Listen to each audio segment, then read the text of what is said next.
जैसे कि आप सभी जानते हैं, सच की हमेशा जीत होती है और हमारी एक छोटी सी प्रयास आप तक बड़ी खबर पहुंचाती है। तो स्वागत करते हैं आप सभी का STS न्यूज़ चैनल पर। आगे बढ़ने से पहले आप इस वीडियो को लाइक और चैनल को सब्सक्राइब जरूर कर ले और साथ में बेल आइकन भी प्रेस कर ले। चलिए बढ़ते हैं खबरों की। बता दें, मध्य प्रदेश में ग्वालियर में पूर्व प्रधानमंत्री अटल बिहारी वाजपेयी का स्मारक बनाया जाएगा। प्रदेश सरकार ने इसके लिए जमीन आवंटित कर दी है। ग्वालियर शहर पूर्व प्रधानमंत्री अटल बिहारी वाजपेयी की जन्मस्थली है। यहाँ उनका स्मारक बनाए जाने को लेकर मांग उठ रही थी। अब सरकार ने इसके लिए मंजूरी दे दी। ग्वालियर के संभागीय आयुक्त दीपक सिंह ने कहा है कि कलेक्टर ने प्रस्ताव के अनुसार सिरोल क्षेत्र में पूर्व प्रधानमंत्री अटल बिहारी वाजपेयी के स्मारक के निर्माण की लगभग 4050 हेक्टेयर भूमि आवंटित की है। भारतीय रेलवे लोगों के आवागमन को सुविधाजनक बनाने के लिए लगातार प्रयास करता रहता है। वहीं दूसरी तरफ त्योहार और विशेष अवसरों के लिए स्पेशल ट्रेन का परिचालन भी करता है। इसी कड़ी में रेलवे द्वारा अजमेर में लगने वाले 811वें सालाना उर्स के अवसर पर यात्रियों की सुविधा के लिए बिहार के छपरा से अजमेर के बीच एक जोड़ी उर्स विशेष गाड़ी चलाने का फैसला किया गया है। ठंड ने अपना कहर दिखाना शुरू कर दिया। पारे में लगातार गिरावट हो रही। दिल्ली में रविवार यानी 25 दिसंबर को न्यूनतम तापमान 3 डिग्री सेल्सियस दर्ज किया गया है। पंजाब के भी कई शहरों में न्यूनतम तापमान 4 से 5 डिग्री के आसपास दर्ज किया गया। इसी बीच IMD ने अगले 5 दिनों के लिए पंजाब में कोहरे की चेतावनी जारी की है। बता दें कि देश के कई राज्यों में कोहरे के दस्तक के साथ साथ विजिबिलिटी होने लगा है। वहीं चालाकी गाड़ी वाहनों से चलाने की अपील गई है। और आपको बता दें कि IMD के मुताबिक अगले 2 दिनों में पंजाब के कई हिस्सों में बहुत घना कोहरा छाए रहने की संभावना। कृष्ण जन्मभूमि शाही ईदगाह विवाद पर मथुरा की कोर्ट ने 20 जनवरी तक सर्वे रिपोर्ट दाखिल करने के आदेश दिए। इस मामले में अब दारुल उलूम फिरंगी महली के प्रवक्ता सुफियान निजामी का बयान आया है। उन्होंने कोर्ट के फैसले के बाद सवाल किया और कहा है कि जब हमारे मुल्क में the places of worship act मौजूद है, उसके मुताबिक जो भी पहले से है वही वैसा ही रहेगा, तो बार बार चर्चा क्यों हो रही। हमने बाबरी मस्जिद को लेकर मुल्क में सियासत देखी, उसमें मुल्क का नुकसान हुआ है, जान माल का भी नुकसान हुआ, राजनीति भी गई। अब किसी नए विवाद की किसी भी सूरत में जन्म देने की जरूरत नहीं है। राष्ट्रपति द्रौपदी मुर्मू को पर्यटन विभाग की प्रसाद परियोजना का उद्घाटन करने के लिए आंध्र प्रदेश के नांदलाल जिले का दौरा करेगी। इस दौरान वह जिले के सिरसैली मंदिर में भी आएंगे। अधिकारियों ने रविवार को यह जानकारी दी है। उन्होंने बताया कि राष्ट्रपति हैदराबाद से हेलीकॉप्टर से मंदिरों के शहर पहुंचेंगे। उनका श्रीशैलम में भगवान मल्लिकार्जुन स्वामी और देवी ब्रह्मारंभिका मंदिरों में विशेष पूजा अर्चना करने का कार्यक्रम है। नंदियाल जिला पुलिस राष्ट्रपति की सुरक्षा व्यवस्था कर रही है।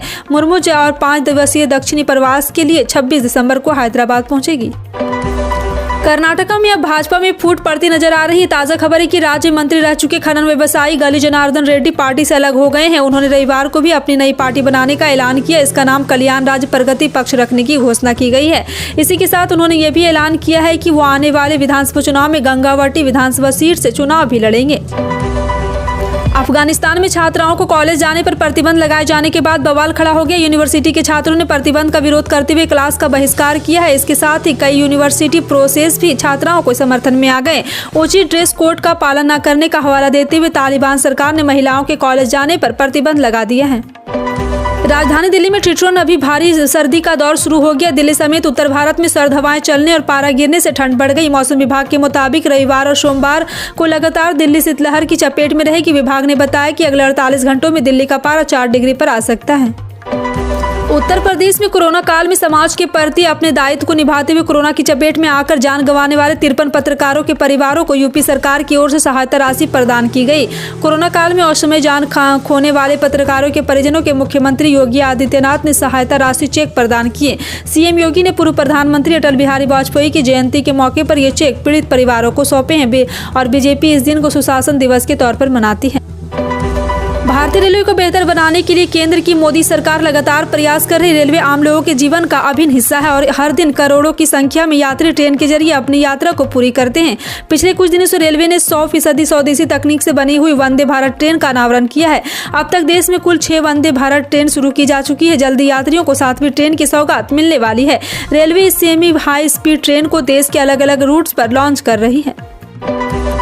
क्या आपने जनधन अकाउंट खुलवाया है तो आपके लिए खबर आपको जरूरी पढ़नी चाहिए। जी हां, आपको बता दें कि जनधन योजना खाते में आपकी कई सुविधाएं मिलती है। केंद्र की मोदी सरकार ने प्रधानमंत्री जनधन योजना के तहत 0 बैलेंस पर सेविंग खाता खुलवाए हैं। इसमें दुर्घटना बीमा, ओवरड्राफ्ट फैसिलिटी, चेकबुक सहित कई तरह के लाभ मिलते हैं। जनधन योजना के तहत आपके अकाउंट में बैलेंस नहीं होने के बाद भी 1 लाख रुपए तक की ओवरड्राफ्ट की सुविधा मिलती है। सुविधा कम समय के लिए लोन की तरह है।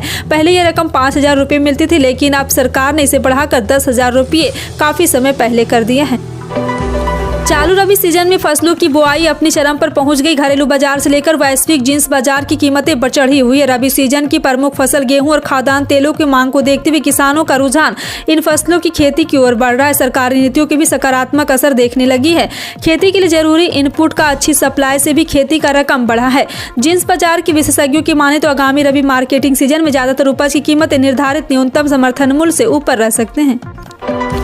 ट्विटर पर कब्जा जमाने के बाद से एलन मस्क अपने फैसले से लगातार पूरी दुनिया को चौंका रहे हैं। उनके फैसले से न केवल करोड़ों यूजर्स प्रभावित हो रहे बल्कि ट्विटर कर्मचारी भी परेशान हैं। हालांकि इस बार ट्विटर यूजर्स ने मस्क को चौंकाया है। हाल ही में मस्क ने एक ट्विटर पोल शुरू किया है। इन्होंने उनमें यूजर से पूछा है कि क्या उन्हें ट्विटर सीईओ का पद छोड़ना चाहिए। इस पोल पर 57.5% वोटर्स ने सीईओ पद छोड़ने के पक्ष में वोट किया है।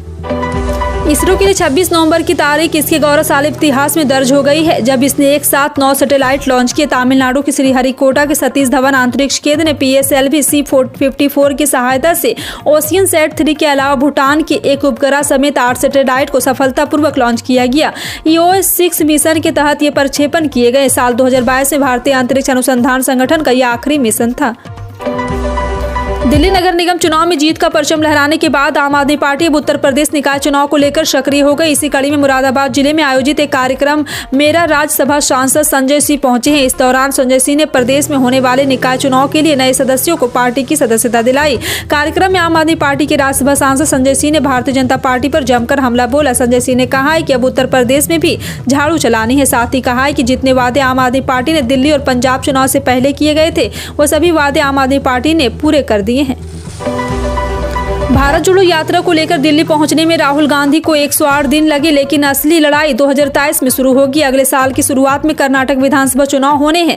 आम आदमी चुनाव की उल्टी गिनती शुरू हो चुकी है और लगभग 455 दिन बचे हैं। मई 2024 में यह तय हो जाएगा कि देश में आगे किसका शासन होगा। यूपीए 2014 से सत्ता में बाहर है।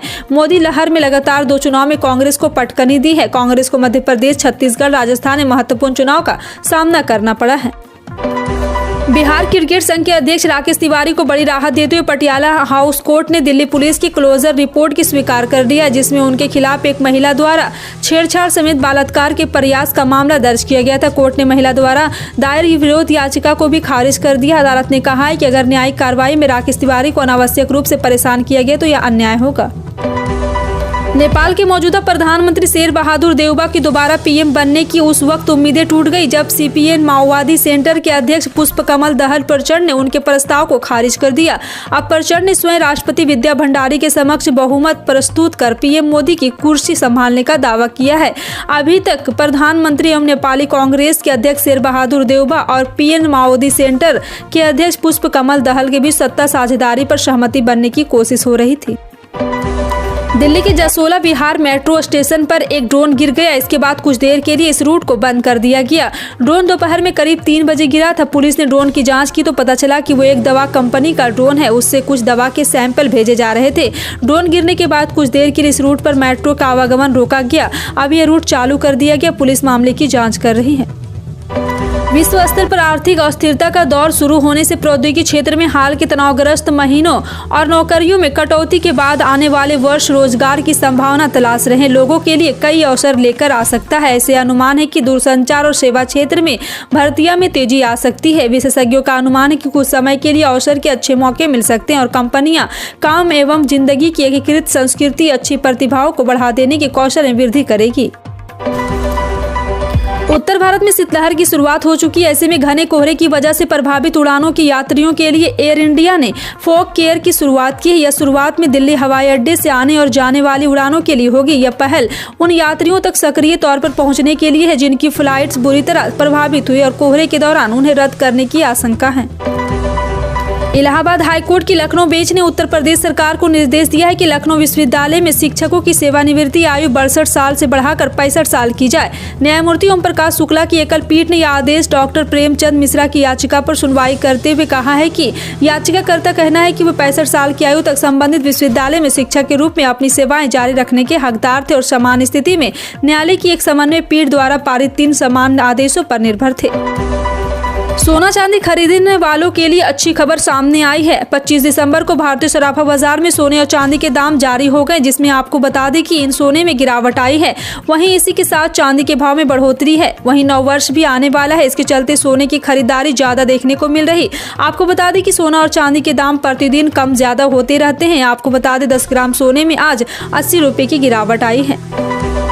प्रधानमंत्री किसान सम्मान निधि योजना की 13वीं किस्त अगले 10 से 12 दिनों के अंदर जारी की जा सकती है। फिलहाल इसके लिए जरूरी प्रक्रियाओं की शुरुआत की जा चुकी है। हालांकि माना जा रहा है कि 12वीं किस्त की तरह इस बार भी लाभार्थी सूची में बड़ी संख्या में लोगों के नाम काटे जा सकते हैं। लेटेस्ट अपडेट के मुताबिक फिर से भूलेखों के सत्यापन में तेजी लाई जा रही है। अगर आप भी जो उन किसानों में शामिल है जिन्होंने भूलेखों का सत्यापन KYC की प्रक्रिया अभी तक पूरी नहीं की है, तो अभी भी आपके पास वक्त है।